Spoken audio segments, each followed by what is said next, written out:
नमस्कार दोस्तों, welcome back to my channel. कैसे हैं आप सब? आज मैं आप सबको मुंशी प्रेमचंद जी की एक कहानी नशा पढ़कर सुनाने वाली हूँ। पढ़कर इसलिए क्योंकि मुंशी जी ने कहानी के हर किरदार और एक एक शब्द को इतनी अच्छी तरीके से पिरोया है कि अगर बोलते समय मुझसे कोई शब्द छूट जाए तो इस कहानी की गरिमा में कहीं ना कहीं मुझसे कोताही हो जाएगी। इसलिए आप ध्यान से सुनिएगा। ये कहानी आज़ादी के पहले के भारत की है, जब जमींदारी प्रथा एक कुरीति के रूप में फैली हुई थी। कहानी कुछ यूँ शुरू होती है। ईश्वरी और मैं बहुत अच्छे दोस्त थे। ईश्वरी एक बड़े जमींदार का लड़का था और मैं एक गरीब क्लर्क का, जिसके पास मेहनत मजदूरी के सिवाय और कोई जायदाद न थी। हम दोनों में परस्पर बहसें होती रहती थी। मैं जमींदारी की बुराई करता, उन्हें हिंसक पशु और खून चूसने वाली जोक और वृक्षों की चोटी पर फूलने वाला बंजा कहता।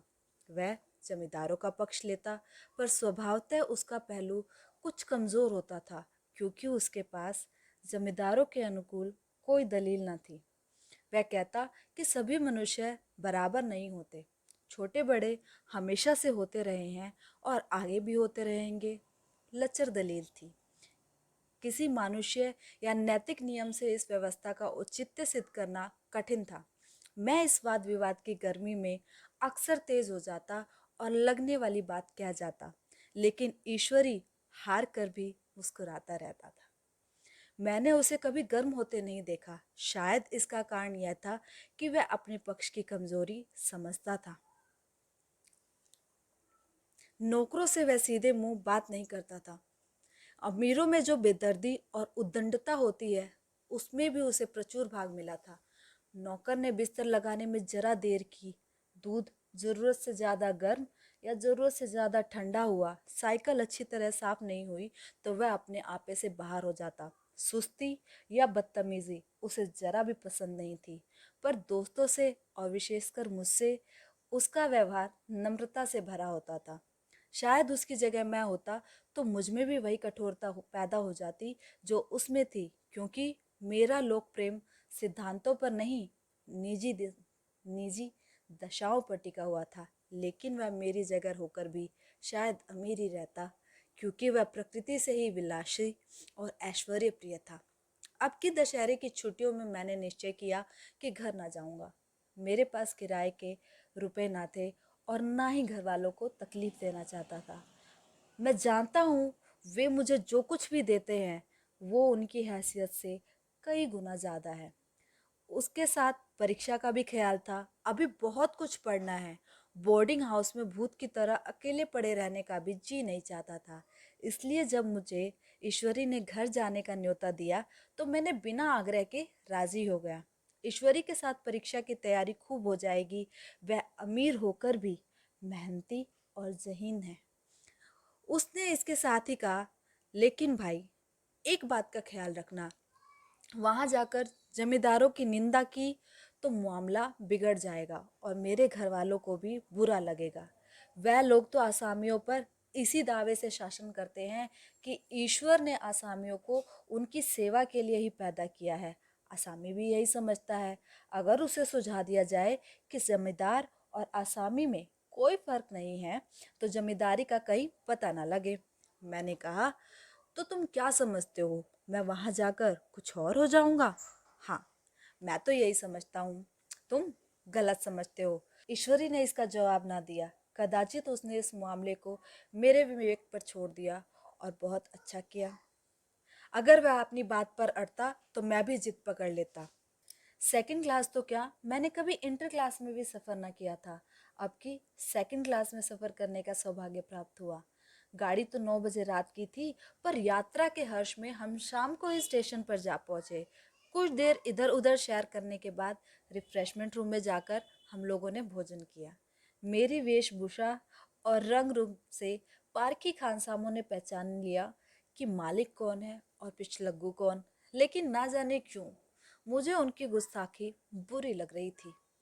पैसे ईश्वरी की जेब से गए। शायद मेरे पिता को जो इतना वेतन मिलता है उससे ज़्यादा इन खानसामों को इनाम इकराम में मिल जाता हो। एक अठन्नी तो ईश्वरी ने चलते चलते ही दे दी। फिर भी मैं उन सबसे उसी तत्परता और विनय की अपेक्षा करता था जिससे वो ईश्वरी की सेवा कर रहे थे। ईश्वरी के हुक्म पर सब दौड़े दौड़े आते, लेकिन मैं कोई चीज़ मांगता तो उतना उत्साह नहीं दिखाते। मुझे भोजन में कुछ स्वाद ना मिला। यह भेद मेरे ध्यान को संपूर्ण रूप से अपनी ओर खींचे हुए था। गाड़ी आई, हम दोनों सवार हुए। खानसामों ने ईश्वरी को सलाम किया, मेरी ओर देखा तक नहीं। ईश्वरी ने कहा, कितने तमीजदार हैं ये सब, एक हमारे नौकर हैं, कोई काम करने का ढंग नहीं। मैंने खट्टे मन से कहा कि यदि तुम उन्हें भी इनकी तरह रोज 8 आने इनाम में दो तो वो इनसे भी ज्यादा तमीजदार हो जाएंगे। तो तुम क्या समझते हो, यह सब केवल इनाम के लालच से इतना अदब करते हैं? जी नहीं, कदापि नहीं। अदब और तमीज तो इनके रक्त में मिला हुआ है। गाड़ी चली, डाक थी, प्रयाग से चली तो सीधा प्रतापगढ़ जाकर रुकी। एक आदमी ने हमारा कमरा खोला। मैं तुरंत चिल्ला उठा, दूसरा दर्जा है, सेकंड क्लास है। उस मुसाफिर ने डिब्बे के अंदर आकर मेरी ओर एक विचित्र उपेक्षा की दृष्टि से देखकर कहा, जी हाँ, सेवक कितना समझता है, और बीच वाले बर्थ पर बैठ गया। मुझे कितनी लज्जा आई, कह नहीं सकता। भोर होते होते हम लोग मुरादाबाद पहुंचे। स्टेशन पर कई आदमी हमारा स्वागत करने के लिए खड़े थे। 2 भद्र पुरुष थे, 5 बेगार। बेगारों ने हमारा लगेज उठाया। दोनों भद्र पुरुष पीछे पीछे चले। एक मुसलमान था, रियासत अली, दूसरा ब्राह्मण था, राम हरक। दोनों ने मेरी ओर अपरिचित नेत्रों से देखा, मानो कह रहे हो, ये कौवा इस हंस के साथ क्या कर रहा है। रियासत अली ने ईश्वरी से पूछा, ये बाबू साहब क्या आपके साथ पढ़ते हैं? ईश्वरी ने जवाब दिया, हाँ, साथ पढ़ते भी हैं और रहते भी हैं। यूं कहिए कि आप ही की बदौलत तो मैं इलाहाबाद पढ़ा हुआ हूँ, वरना कब का लखनऊ चला आया होता। अब कि मैं इन्हें घसीट लाया। इनके घर से कई तार आ चुके थे, मगर मैंने इनकारी जवाब दिलवा दिया। एक तार तो बेहद अर्जेंट था, जिसकी फीस 4 आने प्रति शब्द है, पर यहाँ से भी जवाब इनकार ही गया। दोनों सज्जनों ने मेरी ओर चकित नेत्रों से देखा, आतंकित हो जाने की चेष्टा करते जान पड़े। रियासत अली ने अर्धशंका के स्वर में कहा, लेकिन आप बड़े सादे लिबास में रहते हैं। ईश्वरी ने शंका का निवारण किया, महात्मा गांधी के भक्त हैं साहब, खद्दर के सिवा कुछ नहीं पहनते, पुराने सारे कपड़े जला डाले। यूं कहो कि राजा हैं। 2.5 लाख सालाना की रियासत है, पर आपकी सूरत देखो तो मालूम होता है अभी अभी अनाथालय से पकड़ कर लाए हैं। राम हरक बोले, अमीरों का ऐसा स्वभाव बहुत कम देखने को मिलता है, कोई भाप ही नहीं सकता। रियासत अली ने समर्थन किया, आपने महाराजा चांगली को देखा होता तो दांतों तले उंगलियां दबा लेते। एक गाड़े के मिर्जई और चमरोदे जूते पहने बाजार में घुमा करते थे। सुनते हैं एक बार बेगार में पकड़े गए थे और उन्हीं ने 10 लाख से कॉलेज खोल दिया। मैं मन में कटा जा रहा था, पर न जाने क्या बात थी कि यह सफेद झूठ उस वक्त मुझे हास्यास्पद नहीं लगा। उसके प्रत्येक वाक्य के साथ मानो मैं उस कल्पित वैभव के समीतर आता जा रहा था। मैं सह सवार नहीं हूँ। हाँ, लड़कपन में कई बार लद्दू घोड़ों पर सवार हुआ हूँ। यहाँ देखा तो 2 कला रास घोड़े हमारे लिए तैयार खड़े थे। मेरी तो जान ही निकल गई। सवार तो हुआ, पर बोटियां कांप रही थी। मैंने चेहरे पर शिकन न पड़ने दी। घोड़े को ईश्वरी के पीछे डाल दिया। खैरियत यह हुई कि ईश्वरी ने घोड़े को तेज ना किया, वरना शायद मैं हाथ पर तुड़वा कर ही लौटता। संभव है ईश्वरी ने समझ लिया हो कि यह कितने पानी में है। ईश्वरी का घर क्या था, किला था। इमाम बाड़े सा फाटक, द्वार पर पहरेदार टहलता हुआ, नौकरों का कोई हिसाब नहीं, एक हाथी भी बंधा हुआ। ईश्वरी ने अपने पिता, चाचा, ताऊ आदि सबसे मेरा परिचय करवाया, और उसी अतिशयोक्ति के साथ ऐसी हवा बांधी कि कुछ न पूछिए। नौकर चाकर ही नहीं, घर के लोग भी मेरा सम्मान करने लगे। देहात के जमींदार, लाखों का मुनाफा, मगर पुलिस कांस्टेबल को अफसर समझने वाले कई महाशय तो मुझे हुजूर हुजूर कहने लगे। जब जरा एकांत हुआ तो मैंने ईश्वरी से कहा, तुम बड़े शैतान हो यार, मेरी मिट्टी क्यों पलीत कर रहे हो? ईश्वरी ने उद्दंड मुस्कान से कहा, इन गधों के सामने यही चाल चलनी जरूरी थी, वरना सीधे मुंह तुमसे बोलते भी नहीं। जरा देर के बाद नाई हमारे पाँव दबाने आया। कुंवर लोग स्टेशन से आए हैं, थक गए होंगे। ईश्वरी ने मेरी ओर इशारा किया और कहा, पहले कुंवर साहब के पाँव दबाओ। मैं चारपाई पर लेटा हुआ था। मेरे जीवन में ऐसा शायद ही कभी हुआ हो कि किसी ने मेरे पाँव दबाए हों। मैं इसे अमीरों के चोचले, रईसों का गधापन और बड़े आदमियों की मुटमर्दी और जाने क्या क्या कहकर ईश्वरी का परिहास किया करता, और आज मैं पोतड़ों का रईस बनने का स्वांग कर रहा था।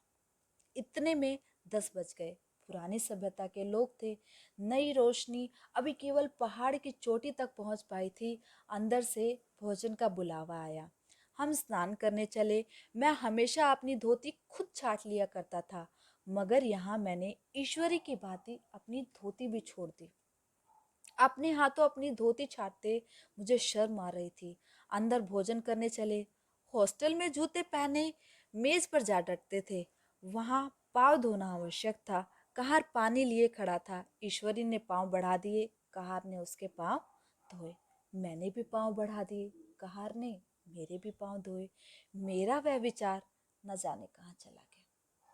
सोचा था वहां देहात में एकाग्र होकर खूब पढ़ेंगे, पर यहाँ सारा दिन सैर सपाटे में कट जाता था। कहीं नदी के बजरे पर सैर कर रहे हैं, कहीं मछलियों या चिड़ियों का शिकार कर रहे हैं, कहीं पहलवानों की कुश्ती देख रहे हैं, तो कहीं शतरंज पर जमे हैं। ईश्वरी खूब अंडे मंगवाता और हम कमरे में स्टोव पर ऑमलेट बनाते। नौकरों का एक जत्था हमेशा हमें घेरे रहता। अपने हाथ पांव हिलाने की कोई जरूरत नहीं, केवल जबान हिला देना काफी था। नहाने बैठो तो आदमी नहलाने को हाजिर, लेटो तो आदमी पंखा हिलाने को हाजिर।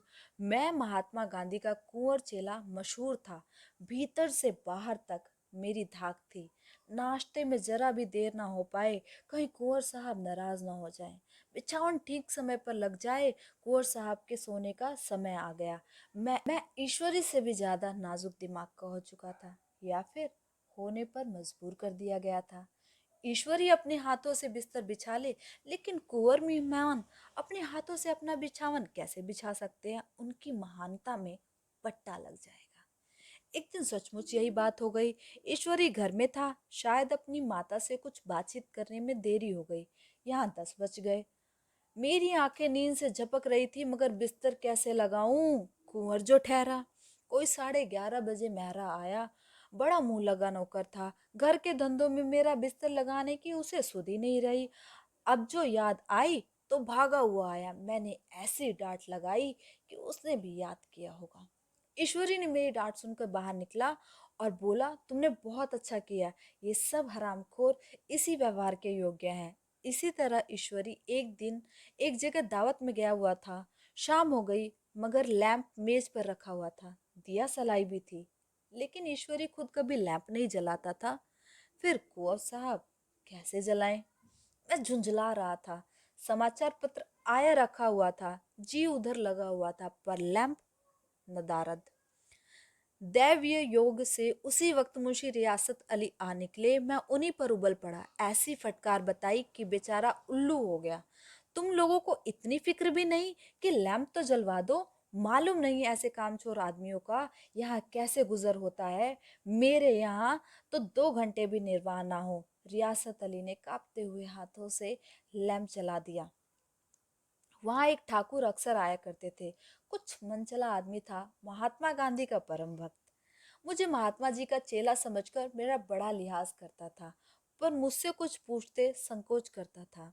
एक दिन मुझे अकेला देखकर आया और हाथ बांधकर बोला, सरकार, सरकार तो गांधी बाबा के चेले हैं ना? लोग कहते हैं कि यह सुराज हो जाएगा तो जमींदार ना रहेंगे। मैंने शान जमाई, जमींदारों के रहने की जरूरत ही क्या? यह लोग गरीबों का खून चूसने के अलावा करते ही क्या है? ठाकुर ने फिर पूछा, तो क्यों सरकार, जब जमींदारों की जमीन छीन ली जाएगी?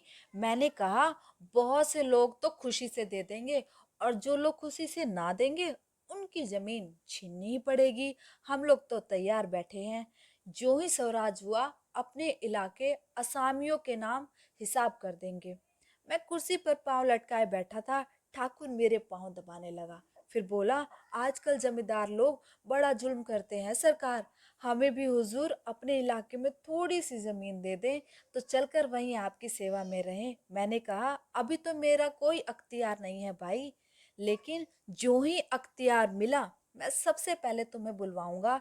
तुम्हें मोटर ड्राइवरी सिखाकर अपना ड्राइवर बना लूंगा। सुना, उस दिन ठाकुर ने खूब भंग पी और अपनी स्त्री को भी खूब पीटा और गांव के महाजन से लड़ने को तैयार हो गया। छुट्टी कुछ इस तरह तमाम हुई और फिर हम प्रयाग चले। गांव के बहुत से लोग हम लोगों को पहुंचाने आए। ठाकुर तो हमारे साथ स्टेशन तक आया। मैंने भी अपना पार्ट खूब सफाई से खेला और अपनी कुबेरोचित विनय और देवत्व की मुहर हर एक के हृदय पर लगा दी। जी तो चाहता था हर एक नौकर को अच्छा इनाम दूं, पर सामर्थ्य कहाँ थी। वापसी टिकट था ही, केवल गाड़ी में बैठना था, पर गाड़ी आई तो ठसाठस भरी हुई।